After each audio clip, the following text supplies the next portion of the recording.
सबको जय मसीह की। आज का पवित्र कलाम हमने नहमीया की पुस्तक उसके 1 अध्याय के 2 और 3 से लिया गया है। वचन को पढ़ने से पहले हम लोग प्रभु की आराधना करेंगे, स्तुति करेंगे, महिमा करेंगे और कुछ प्रार्थना को आप प्रभु के सम्मुख रखेंगे। आइए हम सबसे पहले प्रार्थना करते हैं प्रभु के सम्मुख आकर। धन्यवाद धन्यवाद धन्यवाद देते हमारे जीवित परमेश्वर, महान परमेश्वर, आपके पवित्र चरणों में आते हैं मेरे प्रभु। आज प्रभु जितने भी हम आपकी उपस्थिति में बैठे हैं प्रभु, हम सबको नाम बनाम आशीष करके ब्लेस करें, अनुग्रह करें प्रभु, हमारे जीवन में दया करें मेरे परमेश्वर, ताकि हम जो भी आज वचनों को बोलते हैं प्रभु, जो भी वचन को भजनों को गाते हैं मेरे परमेश्वर, जो भी स्तुति महिमा आप आराधना प्रभु इस ऑनलाइन कलीसिया के द्वारा करते हैं प्रभु, आपको महिमा मिले। जो भी इस प्रभु जो भी वचन को पढ़ेगा, देखेगा, इस वीडियो को देखेगा प्रभु, उसके जीवन में बहुत ऐसे आशीष और बरकत देना मेरे प्रभु। पिता परमेश्वर, मैं अपने आप को शून्य करती हूँ प्रभु, अपने आप आपकी उपस्थिति मांग लेती हूँ प्रभु अपने जीवन में मेरे परमेश्वर। आप मुझे ब्लेस करें, आशीष करें, अनुग्रह करें, पवित्र आत्मा मेरी अगुवाई करे, मेरी सहायता करे मेरे प्रभु। क्योंकि प्रभु हम आपसे अलग रहकर कुछ भी नहीं कर सकते प्रभु, पर आप में रहकर हम सब कुछ कर सकते हैं परमेश्वर। हम आपका धन्यवाद देते हैं। आज जो भी वचन हम बोएंगे प्रभु वो 30 गुना नहीं, 60 गुना नहीं, पर 100 गुना प्रभु फल लाने वाला हो सके मेरे परमेश्वर। हर एक के हृदय से बातचीत करे, पवित्र आत्मा सबकी अगुवाई करे, हर एक पर अनुग्रह करे मेरे प्रभु।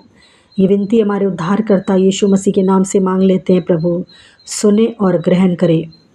आमीन आमीन आमीन। आइए हम प्रभु की महिमा के लिए कुछ गीतों को गाएंगे।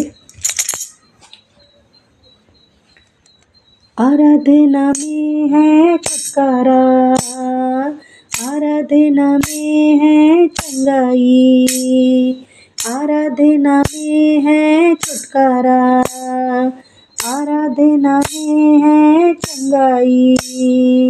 शरीर प्राण आत्मा में शांति आनंद देता है, जान से भी प्यारा प्रभु।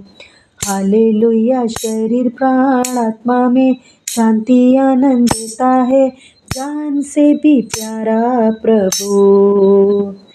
प्रार्थना करे, आराधना करे, वो अच्छा है, कितना भला है। हालेलुया। प्रार्थना करे, आराधना करे, वो अच्छा है, कितना भला है। छुटकारा पाए हमेशा, हालेलुया, छुटकारा पाए हमेशा, छुटकारा पाए हमेशा, हालेलुया, छुटकारा पाए हमेशा। मांगो तो तुम्हें मिलेगा, ढूंढोगे तो पाओगे, मांगो तो तुम्हें मिलेगा, ढूंढोगे तो पाओगे। खटखटाओ खुलेगी स्वर्ग की आशीषें, पाओ तुम उसे अभी। हालेलुया। खटखटाओ खुलेगी स्वर्ग की आशीषें, पाओ तुम उसे अभी। प्रार्थना करे, आराधना करे, वो अच्छा है, कितना भला है। हालेलुया। प्रार्थना करे, आराधना करे, वो अच्छा है, कितना भला है। छुटकारा पाए हमेशा, हालेलुया, छुटकारा पाए हमेशा, छुटकारा पाए हमेशा, हालेलुया, छुटकारा पाए हमेशा। प्रार्थना करो निरंतर, प्रार्थना करो विश्वास से। धर्मी जन की प्रार्थना, विश्वास की प्रार्थना, तोड़ती है सारे बंधन को। हालेलुया। धर्मी जन की प्रार्थना, विश्वास की प्रार्थना, तोड़ती है सारे बंधन को। प्रार्थना करे, आराधना करे, वो अच्छा है, कितना भला है। हालेलुया। प्रार्थना करे, आराधना करे, वो अच्छा है, कितना भला है, छुटकारा पाए हमेशा, हालेलुया, छुटकारा पाए हमेशा, छुटकारा पाए हमेशा, हालेलुया, छुटकारा पाए हमेशा। प्रार्थना करो निरंतर, प्रार्थना करो विश्वास से, धर्मी जन की प्रार्थना, विश्वास की प्रार्थना तोड़ती है सारे बंधन को, हालेलुया। धर्मी जन की प्रार्थना, विश्वास की प्रार्थना तोड़ती है सारे बंधन को।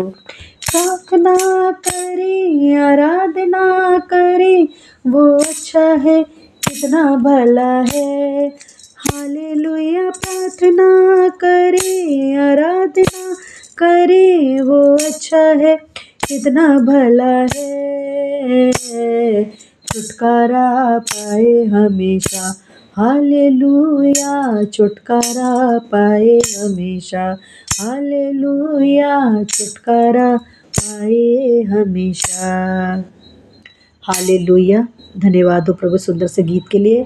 आइए हम प्रभु की महिमा के लिए गीत को और गाएंगे, आवाज़ उठाएंगे, हम साज बजाएंगे, हालेलुया। आवाज़ उठाएंगे, हम साज बजाएंगे, है यीशु महान अपना, ये गीत सुनाएंगे। आवाज़ उठाएंगे, हम साज बजाएंगे, है यीशु महान अपना, ये गीत सुनाएंगे। संसार की सुंदरता में है रूप तो तेरा ही, इन चांद सितारों में है अक्स तो तेरा ही।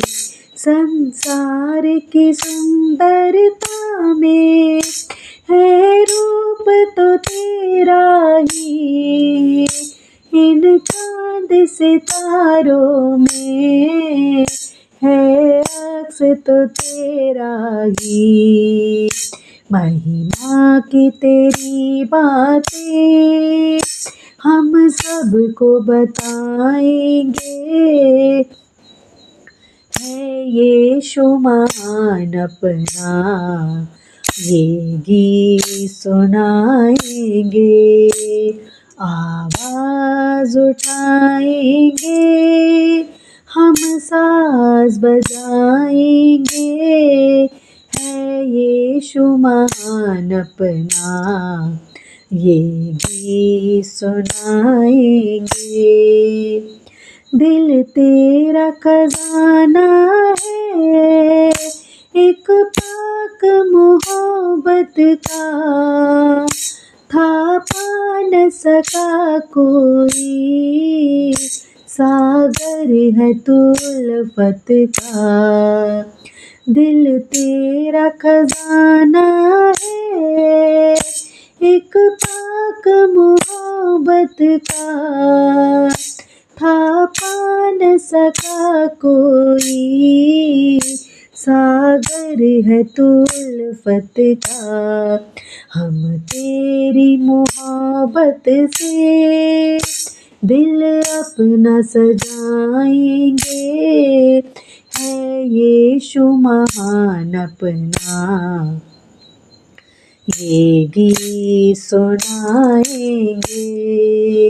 आवाज़ उठाएंगे, हम साज बजाएंगे, है यीशु महान अपना, ये गीत सुनाएंगे। न देख सका हमको तू पाप के सागर में, और बन के मनुष्य आया, आकाश से सागर सागर में, न देख सका हमको तू पाप के सागर में, और बन के मनुष्य आया आकाश से सागर में। मुक्ति का तू दाता है, दुनिया को बताएंगे, है यीशु महान अपना, ये गीत सुनाएंगे, आवाज उठाएंगे, हम साज बजाएंगे, है यीशु महान अपना, ये गीत सुनाएंगे। Hallelujah hallelujah. धन्यवाद हो मेरे प्रभु इस सुंदर से समय के लिए प्रभु, आपके पवित्र चरणों में आने के लिए मेरे प्रभु। हमने आज जो भी गीतों को गाया प्रभु, और जो भी हम आपके सम्मुख प्रार्थना कर रहे हैं प्रभु, वचन को बोल रहे हैं प्रभु, सब कुछ आपको ग्रहण योग्य होने वाला हो सके मेरे परमेश्वर। पवित्र आत्मा मेरी अगुवाई करे, मेरी सहायता करे प्रभु, और प्रभु हमें हर एक वचन से प्रभु भरे प्रभु। आज का जो भी वचन हो प्रभु, हम उस पर सुने नहीं प्रभु, पर उस पर चलने वाले भी बन सके प्रभु। हमारे जीवन को ब्लेस करे मेरे प्रभु, आशीष करे मेरे परमेश्वर, और अपने पवित्र कलाम से हमें भरे। अपने वचन अपने भय में चलना सीखा प्रभु, अपने अनुग्रह से भरे। पवित्र आत्मा मेरी सहायता करे, मेरी मदद करे प्रभु, ताकि जो भी वचन को प्रभु आज हम प्रभु बोल रहे हैं प्रभु, या बोल रहे हैं प्रभु, वो सब कुछ प्रभु आपको ग्रहण योग्य होने वाला हो सके।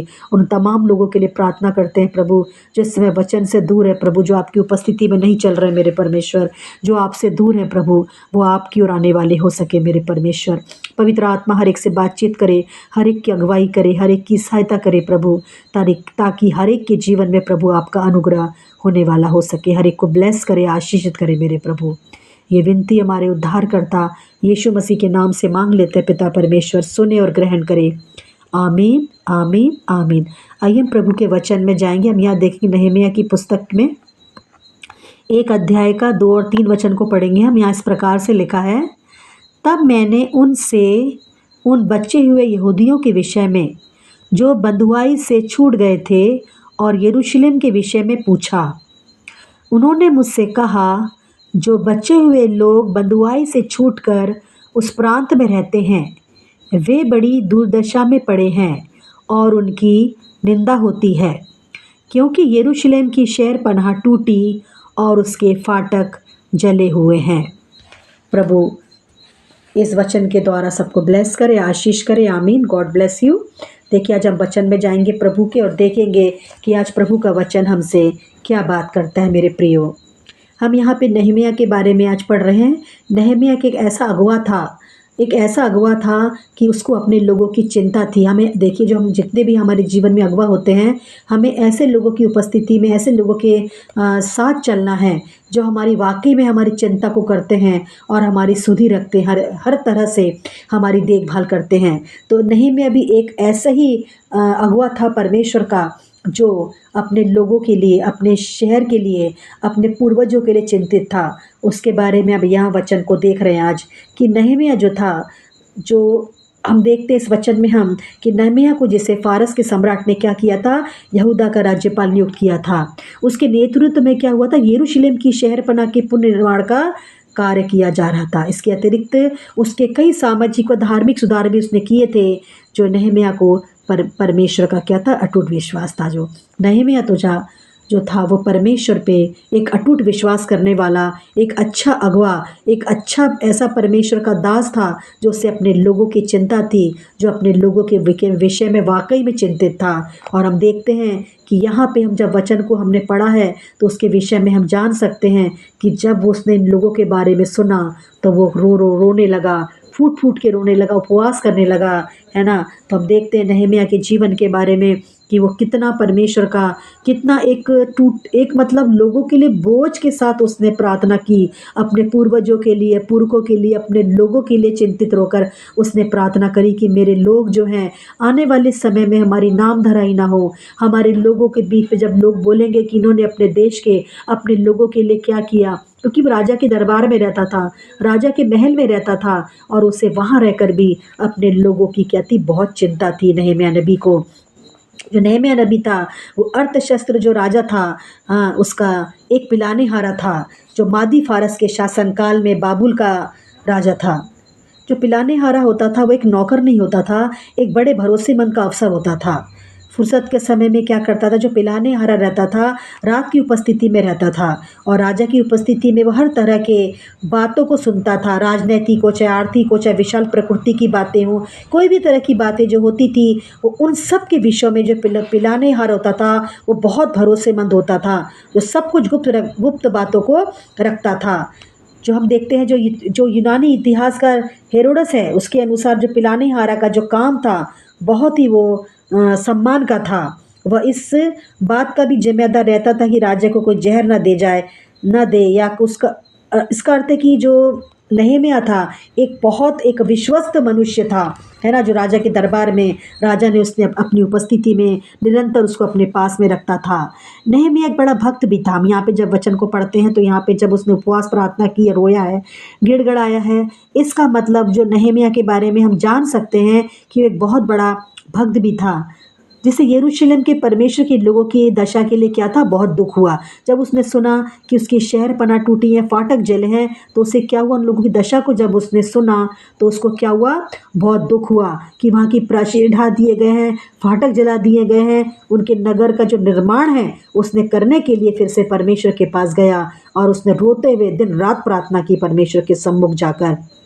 और हम देखते हैं जब हम उपवास प्रार्थना में जाते हैं, अपने लोगों के लिए हम जब प्रार्थना करते हैं, तो प्रभु क्या करता है, हमारी भी प्रार्थनाओं को सुनता है। हम देखते हैं कि यहाँ पे नहम्याह नबी ने भी अपने लोगों के लिए किस तरह से प्रार्थना करी है, रोया फुड़ा, वो कई महीने तक उपवास करता। हम देखिए यहाँ पे किसले महीना जो होता है वो से लेकर निसान माह तक उसने क्या करा था, उपवास प्रार्थना करा, लोगों के लिए रोया, गिड़गिड़ाया, उसने बोझ के साथ प्रार्थना करी, अपने लोगों के लिए रोया और गिड़गिड़ाया। मेरे प्रियो, आज हमारे जीवन, वो राजा के महल में रहने के बाद भी उसको सब सुख सुविधाएं उसके जीवन में थी, फिर भी वो अपने लोगों के लिए क्या था, चिंतित था। उसके अपने पूर्वजों के, पुरखों की चिंता थी, लोगों की चिंता थी कि आने वाले समय में हमारी नामधराई ना हो। इसलिए वो रोने लगा, गिड़गिड़ाने लगा, जब उसको अपने लोगों की दशा को मालूम पड़ा कि हमारे लोग बहुत दुर्दशा में हैं और बहुत उनकी नामधराई होती है, उनकी बुराई होती है, क्योंकि यरूशलेम की शहरपनाह टूटी, उसके फाटक क्या हैं,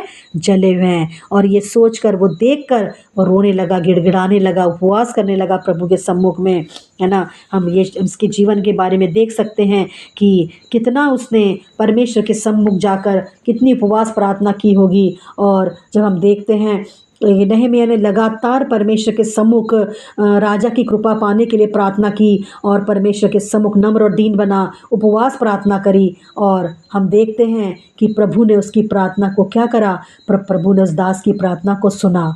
और सुनने के बाद, क्योंकि परमेश्वर के भय में था, और जब हम प्रभु के भय में चलते हैं, परमेश्वर से प्रार्थना करते हैं, तो हम भी क्या करते हैं, उपवास प्रार्थना में जब आते हैं तो प्रभु हमारी क्या करता है, प्रार्थना को सुनता है। हमें भय में चलना है, प्रभु के, उसकी आज्ञाओं को मानना है, और अपने जीवन को प्रभु के सम्मुख क्या करना है, चलाना है। जब उसने ये प्रार्थना को किया, जब राजा के सम्मुख जाने से पहले वो राजा के सम्मुख एकदम तुरंत नहीं गया, जब उसने अपने लोगों के बारे में सुना, जाना, वो उपवास प्रार्थना में गया। मेरे प्रियो, उसने अपने लोगों के लिए बोझ के साथ प्रार्थना की, रोई, गिड़गिड़ाया, नम्र और दीन बना, और उसके बाद वो 3 साढ़े 3 4 महीने तक लगातार प्रार्थना करता रहा। उसके बाद वो प्रभु, वो जो नहम्याह था, अगवा था, जो वो राजा के सम्मुख गया पिलाने हारा, उसके एकदम नहीं गया, और उसका मुंह उदास था। और उदास रहने के बाद हम देखते हैं कि जब वहाँ पे वो राजा के सम्मुख गया, तो राजा ने उससे पूछा था, तू जो रोगी नहीं है लेकिन तेरा मुँह उतरा हुआ क्यों है। वहाँ पे नहम्याह बताता है कि नहम्याह ने अपनी क्या बताया, हालत जो उसकी इस तरह से हो गई थी, उसने बताया कि राजा ने उस क्या क्या हो गया है कि उसके जो फाटक के मंदिर को बनाने की अनुमति उसने मांगी राजा से, और कहा कि मेरे को वहाँ जाने की उसने अनुमति मांगी कि वो मुझे वहाँ जाने दीजिए, ताकि मैं क्या करूँ, वहाँ पे फिर से सब कुछ नव निर्माण कर सकूँ, यरूशलेम का नव निर्माण कर सकूँ, उस फाट के जले फाटकों को बना सकूँ, उसकी टूटी शहरपनाह को बना सकूँ। ऐसे उसने परमेश्वर से मतलब राजा जो था वहाँ का, पहले परमेश्वर से आज्ञा मानी, उसके बाद उसने राजा से आज्ञा मानी, और वो राजा के सम्मुख जब राजा ने उसके मुंह को देखा तो राजा समझ गया, क्योंकि जो पिलाने हारे रहते थे उन्हें हमेशा कैसे रहते थे, वो हमेशा खुशहाली रहते थे, उन्हें हमेशा मुस्कुराते रहना रहता था। लेकिन ये एकदम से शांत हो गया, तो राजा को भी लगा कि कोई ना कोई बहुत बड़ी बात है। और देखते हैं कि उसकी प्रार्थना, उसकी उपवास प्रार्थना खाली नहीं गई, और परमेश्वर ने राजा के मन को बदला।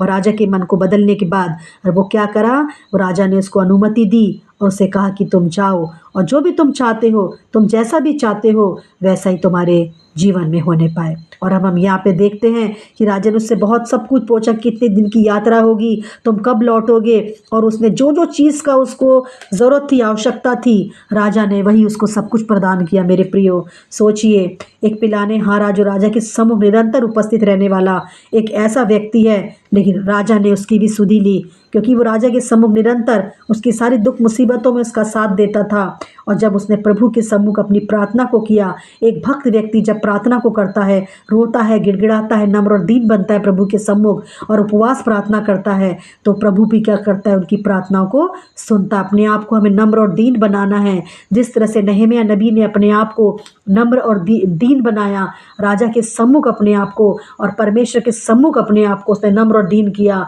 रोया, गिड़गिड़ाया और परमेश्वर से प्रार्थना करी, उपवास प्रार्थना की, अपने लोगों के लिए प्रार्थना की उसने। और हम देखते हैं उसका प्रतिफल क्या हुआ, कि परमेश्वर ने उसकी प्रार्थना को सुना और राजा के मन को परमेश्वर ने बदला, और उसको जानने की राजा ने अनुमति दी। और इस प्रकार से नहम्याह नबी वो गया, और उसने वहाँ जाकर उसकी सारी परिस्थिति, उसकी वहाँ पे जब वो गया था, हम देखते हैं, अब जब आगे के वचन में पढ़ोगे तो उसके जीवन में भी बहुत लोगों ने परेशानी को, संकट को, मुसीबत को डाला, और उस काम को करने की उन्होंने क्या करी, बाधाओं को डाला।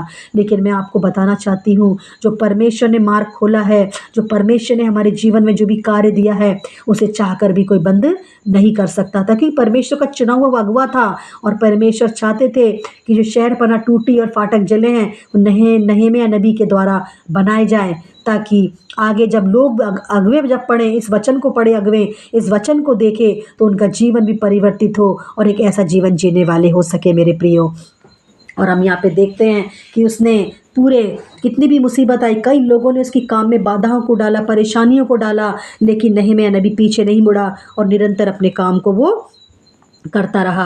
कई लोगों ने कई तरह की बार बार उसको परेशानी में डाल रहे, उसकी बुराई कर रहे थे, कई तरह की परेशानी का उसने सामना किया, लेकिन उसने विरोधियों को तरफ ध्यान नहीं दिया, उसने सिर्फ अपने काम की तरफ ध्यान दिया। मेरे प्रियो, इसलिए हमें भी आज अपने विरोधियों की तरफ ध्यान नहीं देना है, हमें अपने परमेश्वर की ओर देखना है, हमें अपने काम की ओर देखना है। जो परमेश्वर ने हमें काम सौंपा है, जो परमेश्वर ने हमें बोझ दिया हमारे जीवन में, वो हमें देखना है। जिस तरह से नहम्याह नबी ने अपने उस बोझ को देखा, उस काम को देखा, और परमेश्वर के काम को, जो परमेश्वर चाहते थे, उस काम को सफल किया। मेरे प्रियो, 52 दिन के भीतर वो शहरपनाह बन के तैयार हो गए, सारा की सारा काम तैयार हो गया। क्योंकि मेरे प्रियो, जो परमेश्वर की ओर से किया हुआ काम होता है, वो कभी भी टलता नहीं है, ना असंभव होता है, क्योंकि हमारा परमेश्वर हर एक असंभव को संभव करने वाला परमेश्वर है।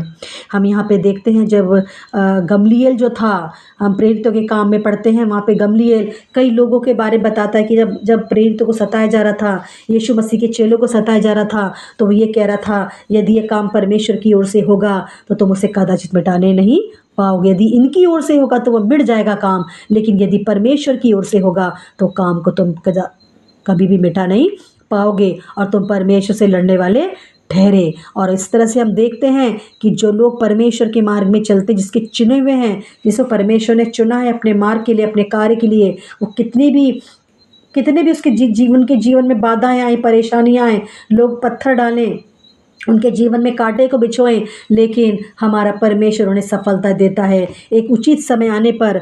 जो क्योंकि परमेश्वर ने हमारे जीवन में हर एक बात को ठहराया है, और उचित समय आने पर प्रभु से पूरा भी करता है।